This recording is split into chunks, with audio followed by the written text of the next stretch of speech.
Hello, I'm Kerry Sparrett and I'm a resident of Mulgoa. The Friends of Fernhill and the Mulgoa Valley has recently been established to promote the conservation of the natural and cultural heritage of the Fernhill estate and of the Mulgoa Valley. The heritage of the Mulgoa Valley is unique and threatened by the relentless growth of Western Sydney. The Friends has asked James Broadbent to talk about the historical and architectural significances of this important colonial house.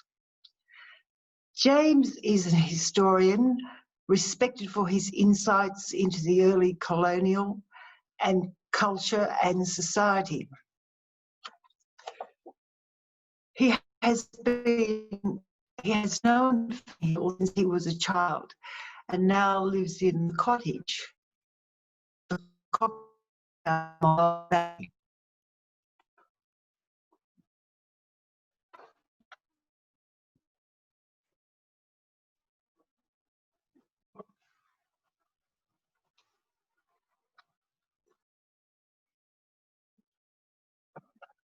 Visiting Fernhill in the late 1840s, Colonel Geoffrey Mundy, Governor Sir Charles Fitzroy's cousin and one of his entourage, wrote, "A stranger might imagine himself at the country house of some substantial English squire.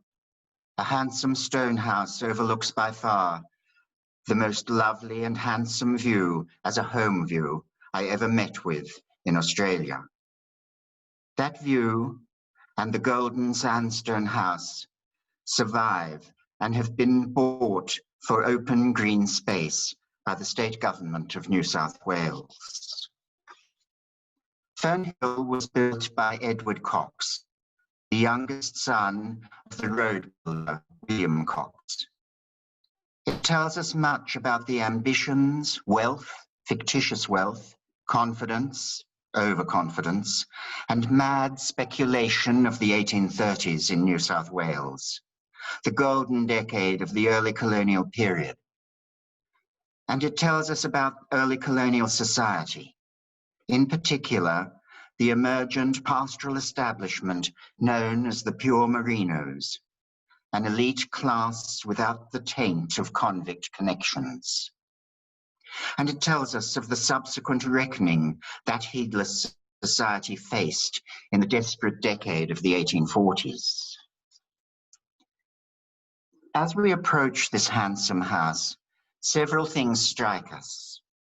Firstly, the boldness of its design, broad masses of fine masonry, the simple articulation of wall planes, doors, and windows.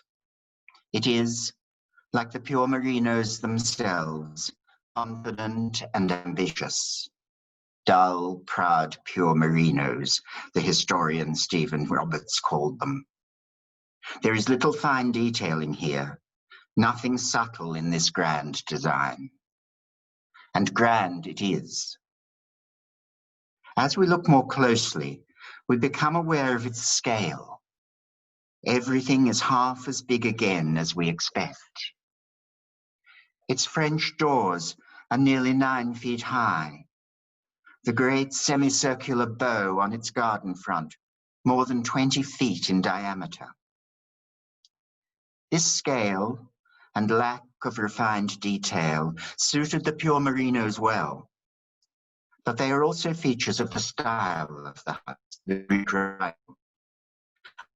architect certainly designed it, the government architect, Mortimer Lewis. The bland entrance front doesn't reveal much. It is the expansive veranda of the garden front that trumpets the style, the colonnade of 10 sandstone columns, each a single piece of stone, 12 feet or so high, of the Doric order, simple, baseless Doric. This is the architecture of Mortimer Lewis's provincial courthouses at Parramatta, Berrima, or Hartley, a style that reached its apogee in house building in England in about 1810, that lasted well into Queen Victoria's reign. By 1840, it was not the most fashionable style, nor one perhaps preferred by Lewis, who had moved on. The most architecturally fashionable house building in the colony in 1840, under Lewis's supervision, was in Gothic, or more precisely, the English style, Government House, Sydney. And this is the style in which Lewis was to build his own house, Bronte. Artists like Lewis or Conrad Martins at Rockley Grange, North Sydney, civil servants like Sir Thomas Mitchell at Carthona, Darling Point, and Park Hall, professionals like William Charles Wentworth at Vaucluse, and clergymen, of course, like the Reverend Wilkinson at the Hermitage the Oaks or the Reverend Clark at North Sydney, took up the style, building their villas and cottages and parsonages. But Gothic or Elizabethan, it seems, was not the style for the dull, proud, pure Merinos, a conventional, reactionary, and generally minimally cultured lot. Greek was solid and cheaper. Even the Doric columns needn't have bases. Gothic was tricked out with expensive ornament, and money could be better spent on bloodstock and equipages. The idea of building a cod ancestral seat in Gothic style appealed to the more romantic and intellectual, like Wentworth, but was not taken up by the pure Merinos. Aesthetically, perhaps, they were right to prefer bush Greek. Colonel Mundy criticized the new verandaless government house, whose grand windows were doomed to grill unveiled under the Antipodean sun. Not so a style whose distant roots grew in Mediterranean soil. Even a Doric column could be reduced to a tree trunk, the plain walls and deep shadows of the Greek style, and Lewis's heavy-handedness suited the colony, the climate of the colony, and the tastes of the pastoralists well. Look further at the house and its details. Beyond the scale and the style and the bold facade, look above the door. Inscribed is a simple date, 1842. And look more carefully at the door, unprotected from the weather, and look to either side at the French doors, stranded 4 or 5 feet above the ground, opening into air. Walk inside, through the cool entrance hall into the large, square, central hall. A stair hall without a stair, for there is no second story. The room to the right, perhaps intended as a library, was subdivided into bedrooms. The house is unfinished, its original design curtailed. That date, 1842, could have given Edward and Jane Maria Cox little joy. It is perhaps the most fateful date in our early colonial history, the end of transportation, of convicts, and the beginning of the Great Depression of the 1840s. It signaled, in fact, the end of early colonial society. Almost overnight, the colonial economy collapsed, and with it the old order of colonial society. The flock of pure Merinos was ravaged, and its flocks worthless, except for boiling down for tallow. Again, Colonel Mundy was an astute observer of the collapse of this economy, an economy of the most extraordinary, almost unbelievable instability that had developed in the 1830s. Mundy wrote, "The sudden demolition of the convict system and its material advantages, together with the fall in price of the staple exports of the colony, swooped with all the fierce violence of the monsoon upon the swelling sails of the thoughtless community. the monsoon overwhelmed the highest as well as the lowest in colonial society. The Coxes survived the worst effect of the monsoon, bankruptcy, and Jane Maria later rather coyly described how, with heavy clouds hanging about and in low circumstances, the family removed from their simple bungalow in the valley below. The inscribed date was, however, a sullen reminder of the Coxes' thwarted ambitions and the beginning of their declining fortunes. In 1843, they lost heavily when the Bank of Australia, the Pure Merinos Bank, failed. But they reefed their sails in the face of the monsoon and got into Fernhill, probably in 1845. 1842 also marked the end of other mansion building in the colony. It dates a roll call of unfinished houses. Elizabeth Bay House, bereft of colonnades and portico. Vaucluse House, half-built. Tomago, like Fernhill, reduced to one story.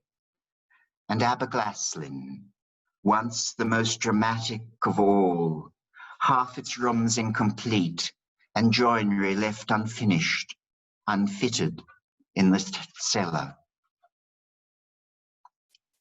Two houses in Sydney, however, were Government House with difficulty, and Thomas Burdekin's new house in Macquarie Street, fitted out in expensive style. Government House was finished much as a gesture of hope for the colony's recovery. Burdekin's house, the most splendid mansion in Sydney, finished as an open insult to the gentleman with tottering fortunes sitting opposite it in the Legislative Council chamber. Burdekin, it was said, was determined to live in the sight, as he had formerly done in the conversation and minds of his fellow townsmen.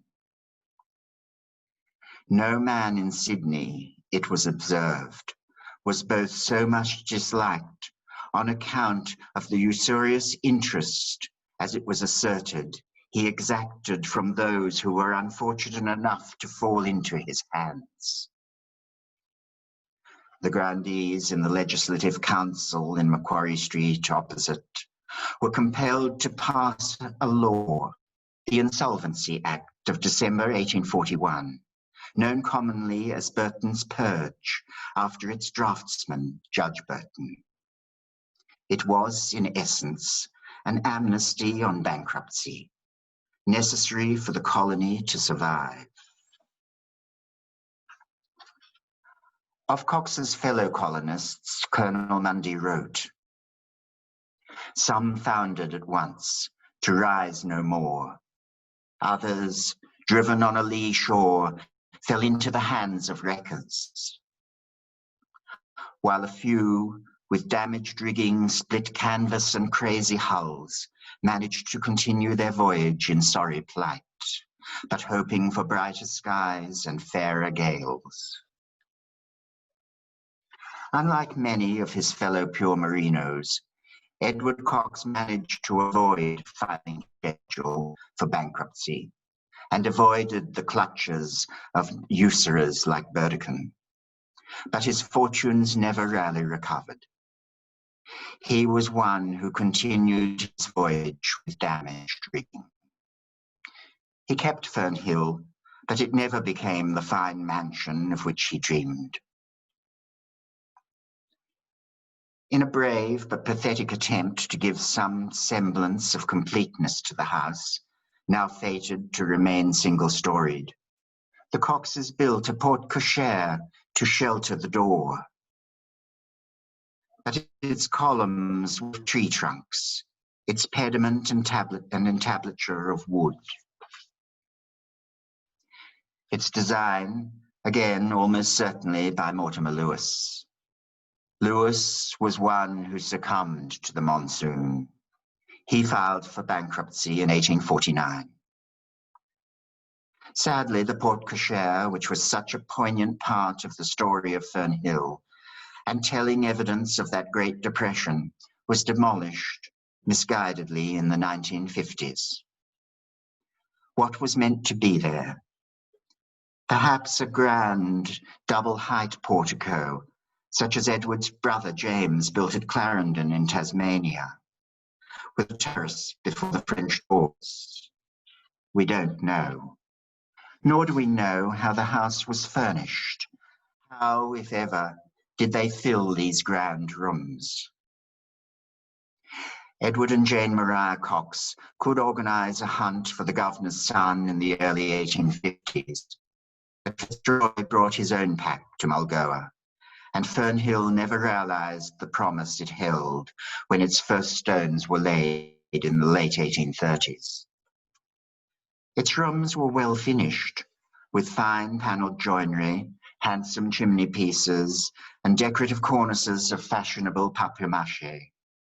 But did the stone fountain, recently removed, ever play in a summer's evening in the great bow of the drawing room as the Coxes or Lewis intended? I doubt it. When the colony recovered from the Depression in the 1850s, and colonists, as Jane Maria wrote in her Reminiscences, prayed to God in thanks for the discovery of gold, it was a colony, as one would expect, built on new foundations and with new architectural attitudes. The old confidence reappeared, but on new faces. The old tastes had largely passed, at least in the settled areas, with the passing of the old guard of colonists, now dead, ruined, or reduced in circumstances, or living on meagre government pensions. Colonel Mundy spoke of sermons in stone. Fernhill is a very sobering sermon and perennially relevant.